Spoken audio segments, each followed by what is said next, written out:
He was quietly forced into retirement by his own nephew. But when the president's motorcade came to a halt, everything changed.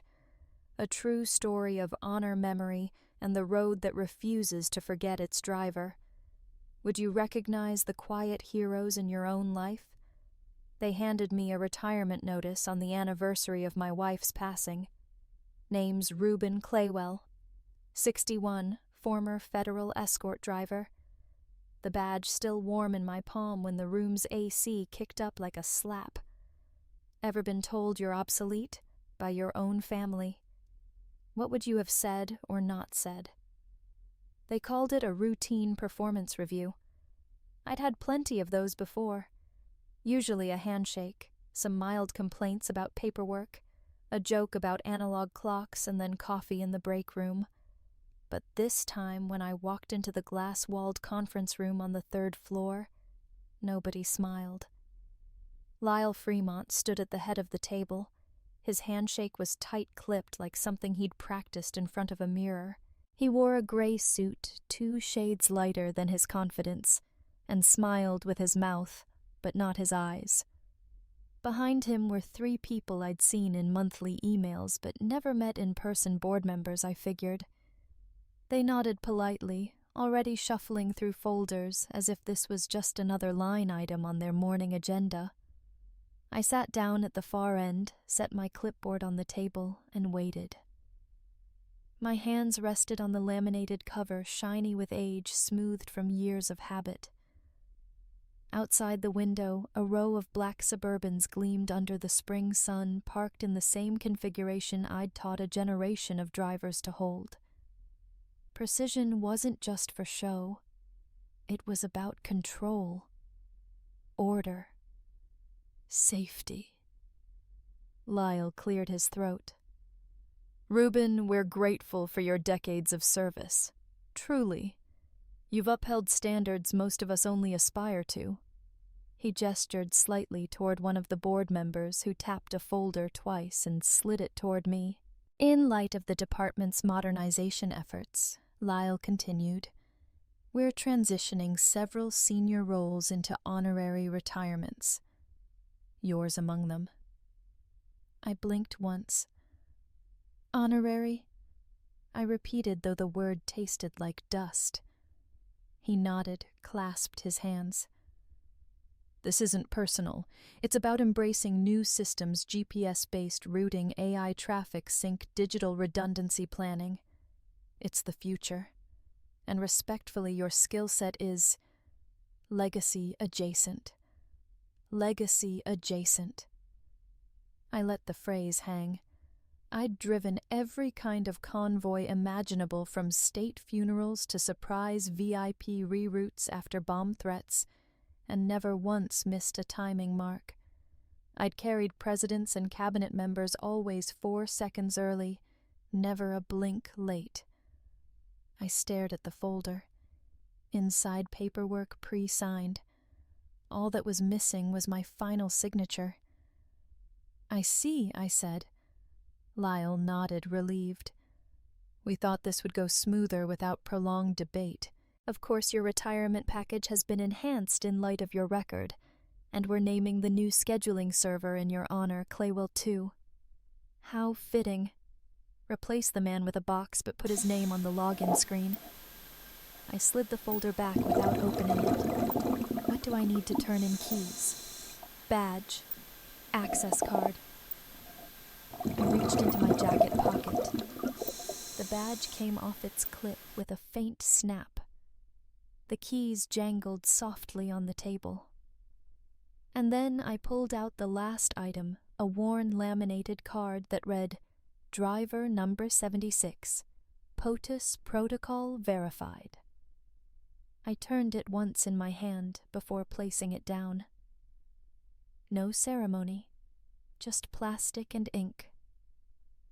Lyle stood. Thank you for everything, Reuben. Your legacy will always be part of District 12. I didn't answer. I nodded once and walked toward the door. As I reached the hallway, I heard him say, soft enough he must have thought I wouldn't catch it, Nobody needs ghosts in the driver's seat. Maybe he was right. Or maybe he had no idea what it meant to hold silence the way some people hold power. I made my way to the parking lot. My old sedan sat near the edge, still bearing its faded Doe T sticker. I got in, closed the door gently, sat for a moment listening to the soft hum of an engine built in another decade. I reached into the glove box and pulled out an old folded paper map. Not glossy, not updated, creased from use, edges frayed. The kind you couldn't zoom in or out of. The kind that stayed quiet when you got lost. I unfolded it slowly, smoothing it across the passenger seat. My thumb rested on the route I'd taken dozens of times, escorting lives more valuable than mine. I didn't need GPS to tell me where things had gone wrong. Some roads don't get paved over. They wait. In silence. In paper folds. And not all routes are digital. The house was quiet when I returned, too quiet, as if the drywall and floorboards had already adjusted to my new rollman without a title. It was the same silence that followed a funeral, but no one had sent flowers this time. I closed the door with more care than usual, like any sudden movement might stir up dust I wasn't ready to face. The coat rack stood stiff and unused. My old DOT windbreaker faded at the seams, hung from it like a surrender flag. Upstairs, the hall light flickered once and stayed lit. I didn't go up. Instead, I wandered into the study. The clock on the wall, one of those old pendulum types, ticked steadily, echoing in the room like a slow metronome for a song no one remembered how to play. On the mantel above the fireplace, my wife's photo sat in its wooden frame untouched. She wore the navy dress she'd chosen for our 30th anniversary dinner. Her smile was soft, as if she'd known something back then that I hadn't caught up to yet. I sat at the desk and began pulling drawers open, not looking for anything in particular, just pulling. The top drawer stuck for a moment, then gave way. Inside was the usual mess, loose paper clips, dried-out pens, a note in Moira's handwriting from when she was in 8th grade. "Don't forget you promised to make pancakes." My fingers hovered over it longer than they should have. Beneath that, something older. A file labeled Escrow, Ret. Fund transfers in my handwriting. I pulled it out. The folder should have contained annual statements and printouts showing how the retirement fund had grown. Instead, it was light. Too light. I flipped through. A handful of pages, then gaps. Missing sheets where summaries should be. One line item showed a transfer to something called Tremont Consolidated FWDL. Fremont. A name I didn't remember authorizing. I frowned. The ink on the signature line was too sharp, too precise. Not mine. Not even a good fake, just someone assuming no one would ever check. I stood and walked to the kitchen, made myself a cup of black coffee. No sugar. The mug was chipped at the rim, but I used it anyway. Old habits, old damage. I carried the coffee back into the study, then sat again and spread out the other documents I'd pulled: meal receipts from convoy prep days, mileage logs from pre-GPS routes, a few blurry photocopies of schedules with handwritten updates. They looked harmless, even boring until you realized they were the kind of thing you could only fake if you'd been there. Then I found it. A pension form dated 2 years prior marked re-evaluation complete, but the number listed didn't match the payout I'd received. I circled the figure, stared at it. The phone rang. I jumped a little heart quick, then I walked over, checked the screen. Henry Collier. Dispatcher retired now. Hadn't heard from him in years. I picked up. Hey, Hen. There was a pause, then a gravelly voice. Rube. Heard what they did. I'm sorry.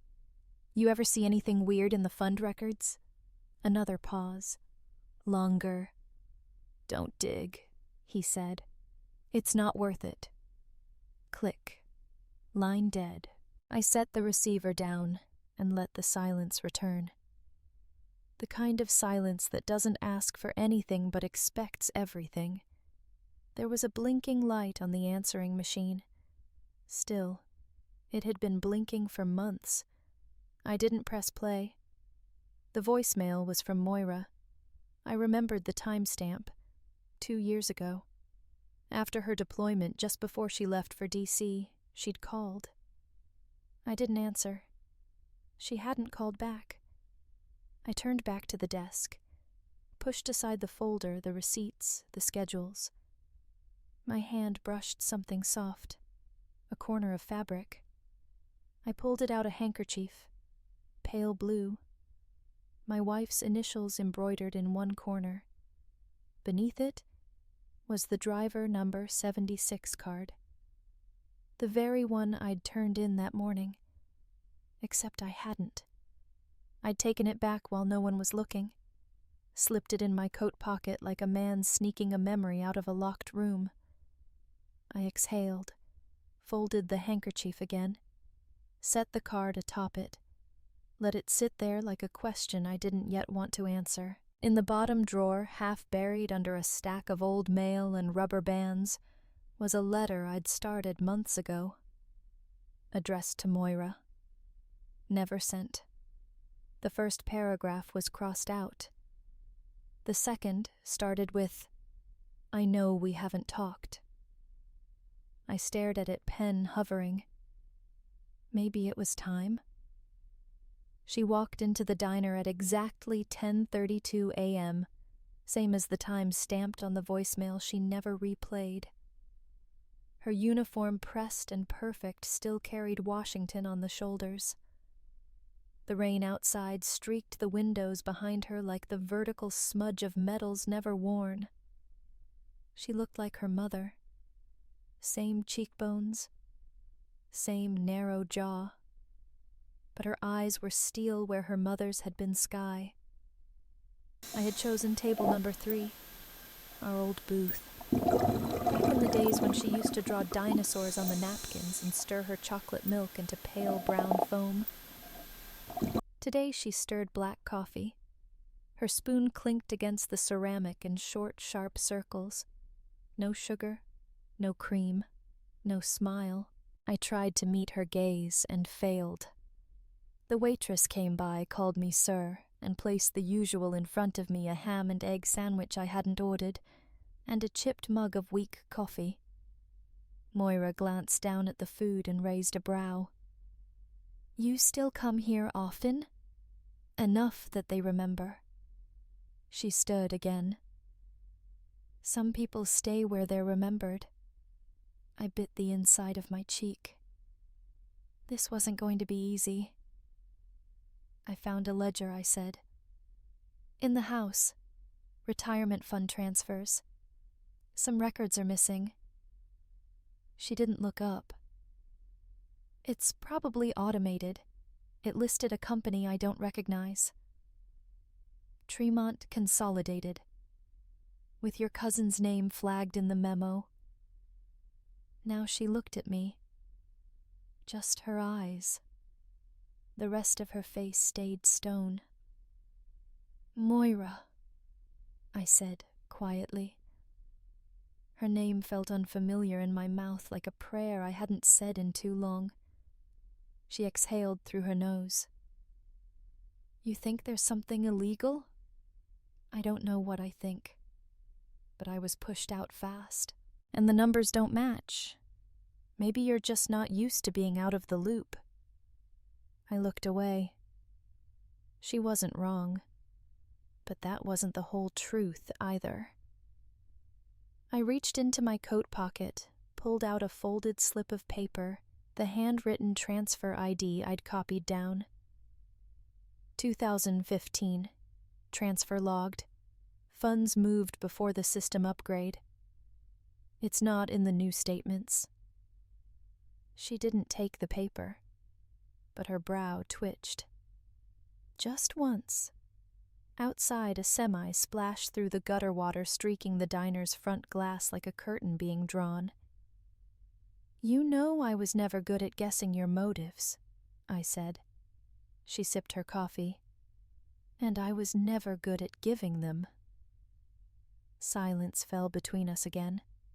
Not angry, just old, worn in like the grooves in the booth's seat cushions. She finally spoke. "Send me what you have." It wasn't warmth, but it wasn't rejection either. I nodded, slid the paper across the table, even though I knew she wouldn't pick it up until after I left. The waitress refilled my mug. Steam curled from the lip. I wrapped both hands around it. The ceramic was hot, the handle rough. My fingers trembled slightly, but I kept the cup steady. Moira reached for her umbrella, stood up slowly. Then she saw at my driver number 76 card. I hadn't meant to leave it out. It had slipped from my wallet onto the table, resting half under the napkin dispenser. She picked it up, turned it over once. "This still mean anything to you?" I looked at her. Really looked.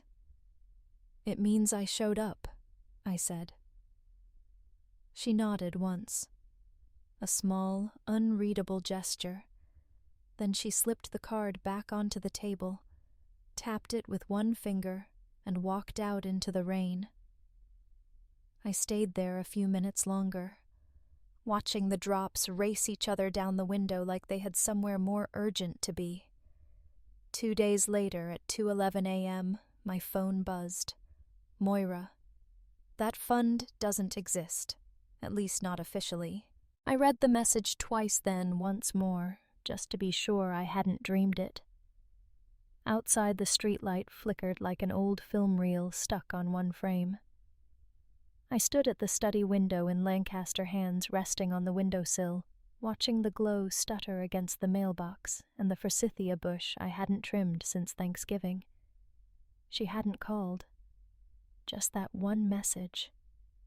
Cold-clipped but real. Upstairs, the house was quiet again. The kind of quiet that seeps into old floorboards, the kind that lingers in spaces where laughter used to live. I turned back toward the desk. The driver number 76 card was gone. Officially collected, they'd said. Part of the legacy credential audit. I hadn't seen it since the day at the diner. I hadn't even noticed them taking it. Slipped from me like a final thread. Across the country, in a small office 2 floors below the main West Wing, Moira sat alone beneath a flickering fluorescent bulb. It buzzed just loud enough to make you think you were imagining it. The kind of sound that never really stopped. Her fingers moved across the touchscreen with the efficiency of someone trained to file reports under pressure. But her eyes flicked too often toward the door. On her desk, a printed contract sat slightly curled at the edges, a brown coffee ring obscuring part of the letterhead. The document had been scanned, digitized, and refiled a dozen times, but she preferred to read on paper. Old habit. Probably mine. The folder she'd opened was labeled Reclassification of Legacy Lines. The signature at the bottom, digital but distinct, belonged to Lyle Fremont. Moira narrowed her eyes at the loop in the F. It was too neat, too practiced, like someone signing with the intention of not being questioned. She reached for her pen, underlined a routing code, and then clicked into the attached summary files.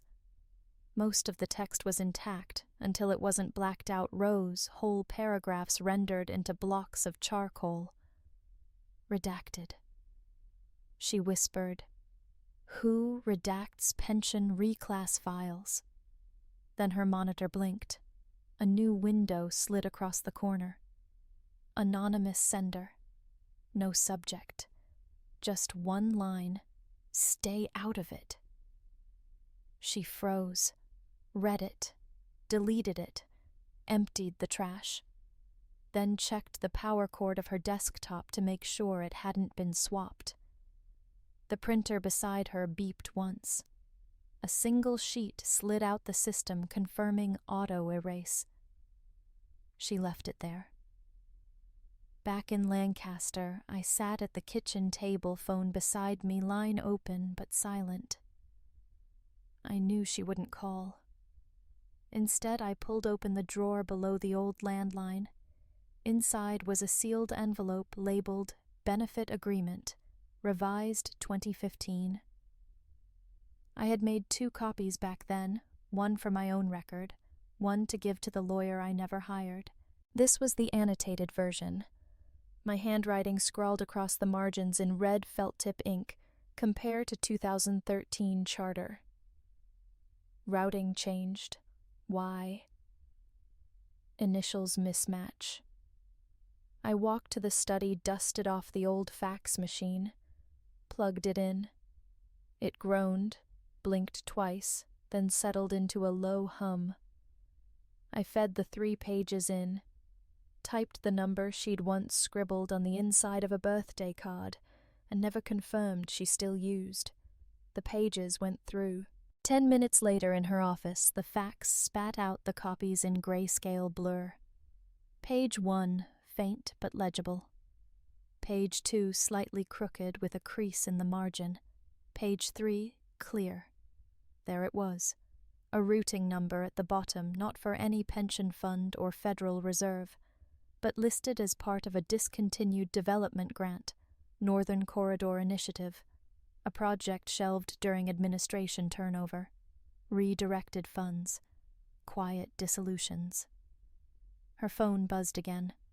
This time it was from a line she rarely used anymore. She picked it up. I didn't say hello. I just said, "You see it?" "Yes." "You know what that routing code links to?" "Yes." Then silence. She broke it. "Dad, I'm putting you on a list." I waited. "There's a parade next Thursday. White House aligned. We need legacy operators for escort protocol replays. What don't ask questions, just be ready." The line clicked, dead. I sat in the dark, staring at the humming fax machine, still warm from use. Somewhere between official retirement and unofficial return, something had shifted. I didn't know what I was being drafted into. But I folded the second copy of the fax, slipped it into an envelope, and wrote her name on the front. Just in case. The Crown Vic rumbled to life like an old war horse shaking off the dust of forgotten roads. I hadn't touched that route in years, but my hands still moved like they remembered every curve, every soft shoulder, better than any GPS ever could. It was 4:03 a.m., July 1st. The kind of summer morning where the fog hangs low over the fields, like someone hadn't finished their thought. I pulled onto the old connector between Lancaster and Harrisburg Route 743, or what was left of it. These weren't roads for the public anymore, at least not officially. The headlights cut narrow tunnels through the mist, flickering off dew-wet signs, and the occasional mailbox that looked like it hadn't received a letter since Clinton was in office. The asphalt was cracked in places, patched in others. Familiar. Broken, but known. A local cruiser passed me on the opposite lane. The deputy inside gave a slow nod, rolled down his window. Still checking the old tracks, Rube, I nodded. Just a drive. He smiled, didn't press. Small towns don't need paperwork when memory works fine. I passed an empty construction crew pull out cones, stacked in a neat pyramid, floodlights off. The air smelled faintly of hot tar and dried grass. About 7 miles outside of town, near a dip in the land that always collected runoff, I saw it. The shoulder gave way. just slightly. A small depression like someone had knelt there for too long. But I knew what that meant. A culvert under the road, unflagged, unmarked, was collapsing. Given the parade reroute, Moira mentioned that shoulder would bear weight it wasn't designed for. I pulled over, engine idling. The map sat on the passenger seat, creased along routes nobody tracked anymore. I unfolded it slowly, smoothed it across my lap. Then I took out the red pen I always carried and made a mark just east of the Birch Hollow curve, 200 feet past the old silos. I reached for the walkie clipped to the dash. My fingers left a slight smudge on the casing, sweat and instinct. Moira. It's Reuben. Route 743 Eastern Span. Marked a shoulder collapse. Coordinates incoming. Static. Then her voice. Copy.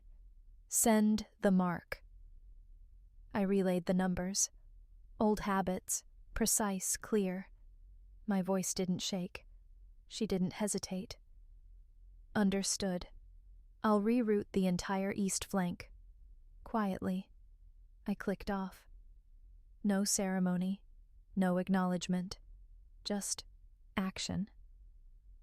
I sat there for a moment watching the fog curl against the windshield. The engine purred like it didn't want to stop. I stepped out, flashlight in hand. The beam cut through the mist, landed on the culvert lip, concrete, cracked hairline fissures spidering outward. It wouldn't collapse tomorrow, but Sunday, with 20 SUVs and 36 media vans, it would have.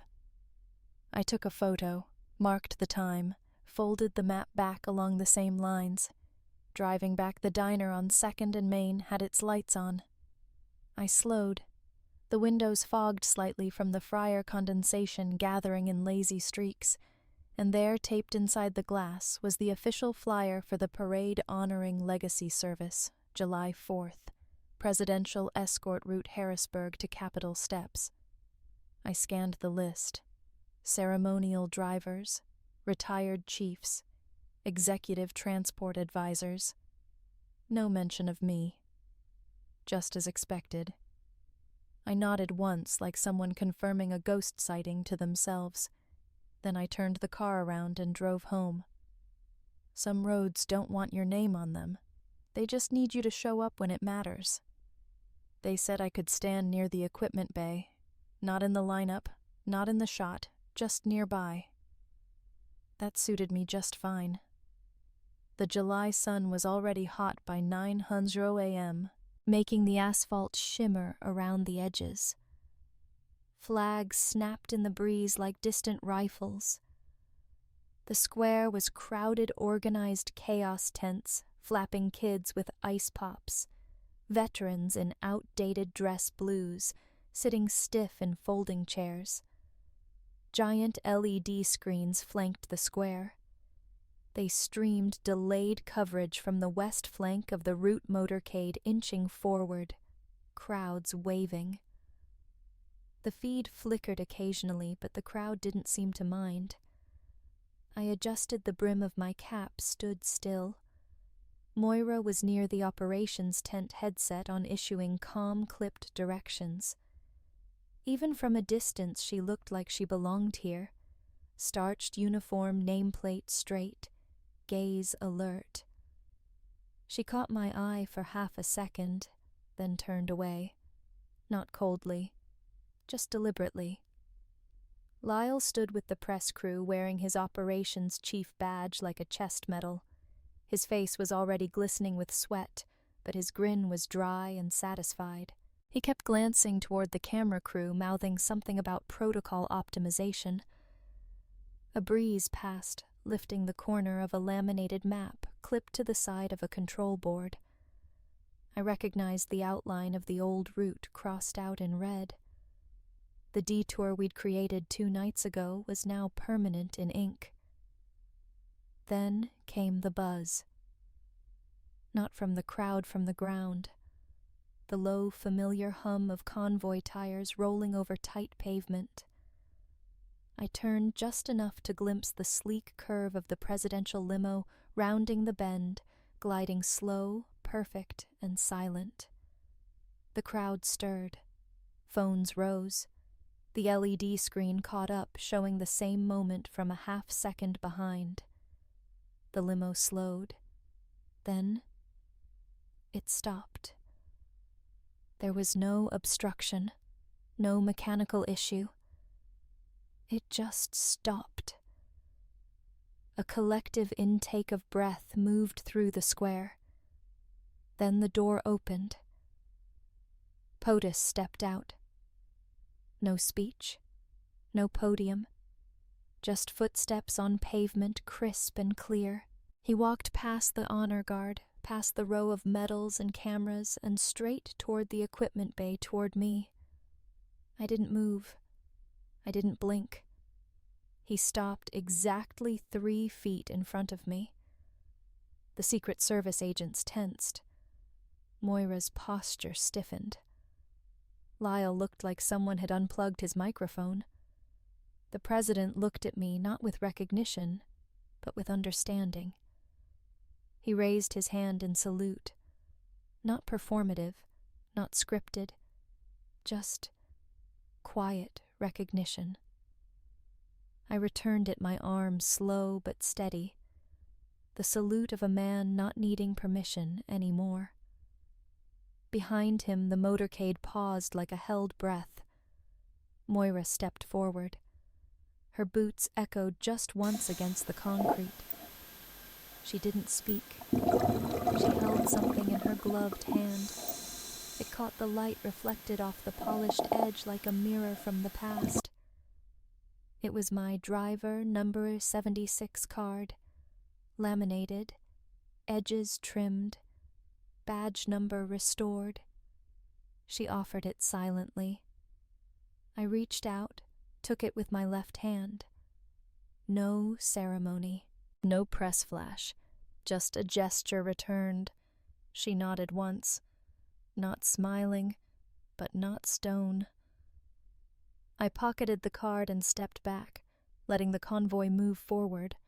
The president returned to the limo. The door closed. The motorcade rolled again, and the square exhaled.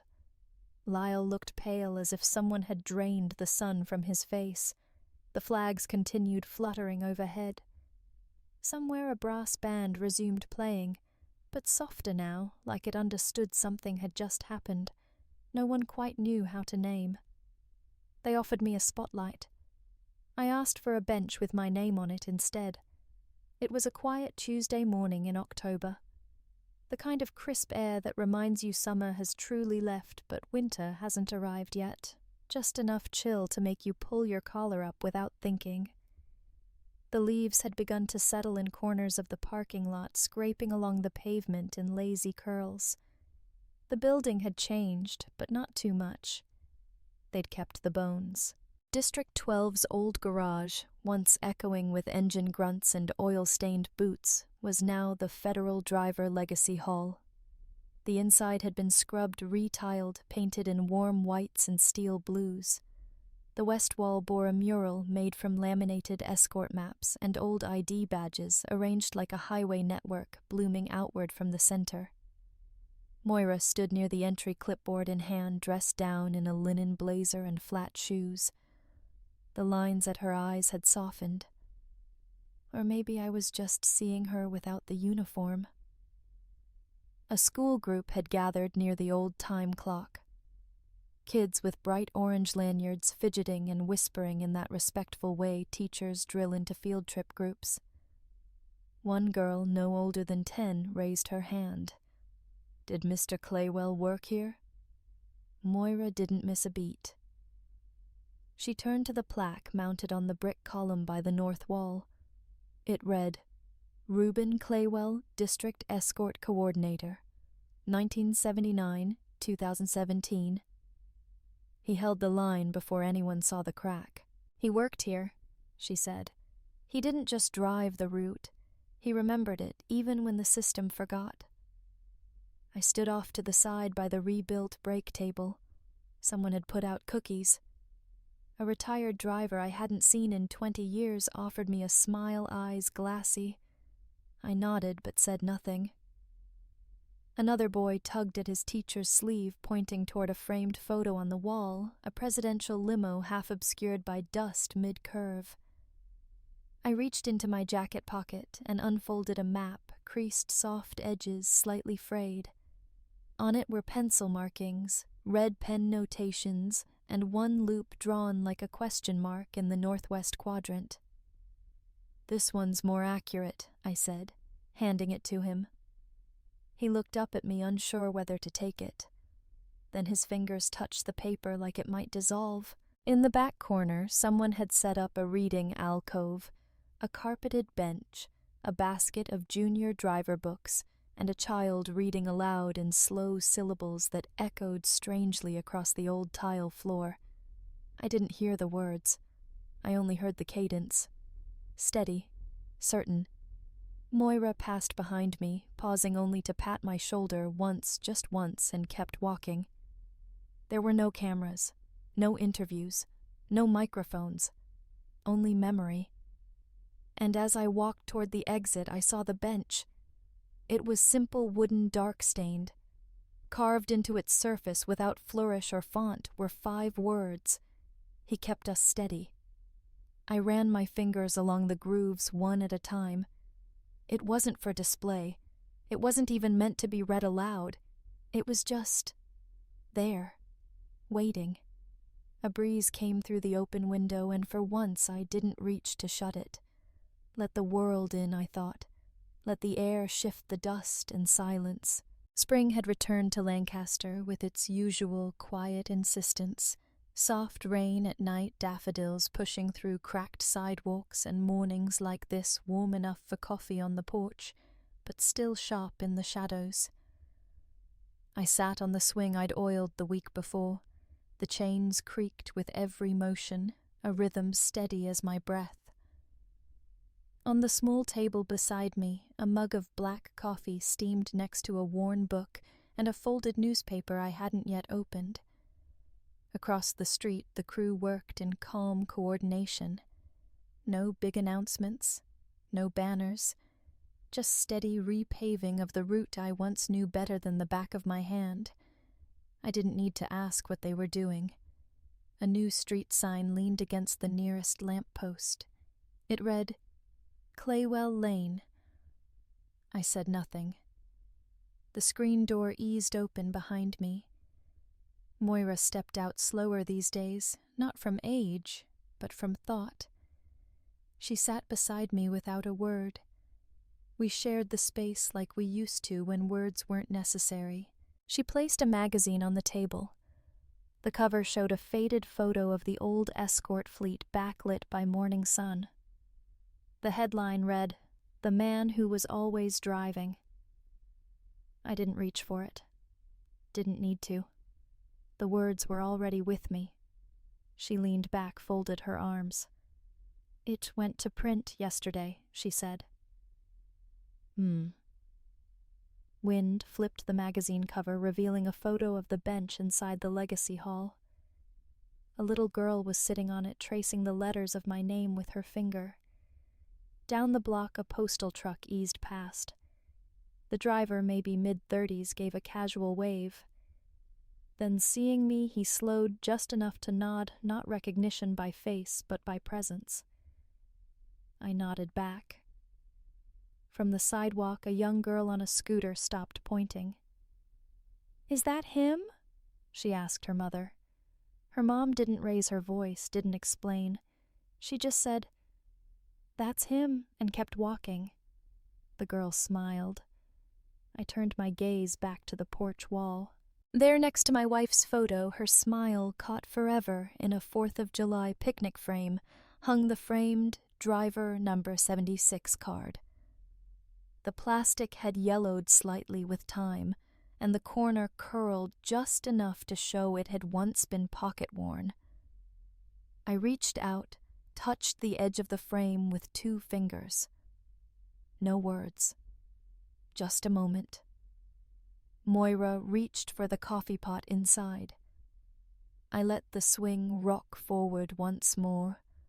The magazine page fluttered again in the breeze. It folded itself inward like it understood I wasn't ready. I took a sip of coffee. Steam curled upward. Nothing else moved. The porch swing still creaked, but now it sounded like a lullaby instead of a weight. From where I sat, the sign Claywell Lane shimmered faintly in the afternoon sun, no fanfare, just fact. I didn't need medals or microphones, just a quiet breath, a good porch, and the driver card now hanging next to her smile. Sometimes the loudest honor is the one spoken in silence. Legacy isn't what we write down, it's what others remember without needing to say your name. Have you ever been honored in a way that words couldn't capture? Share your story, or maybe just your quiet moment. You're welcome here.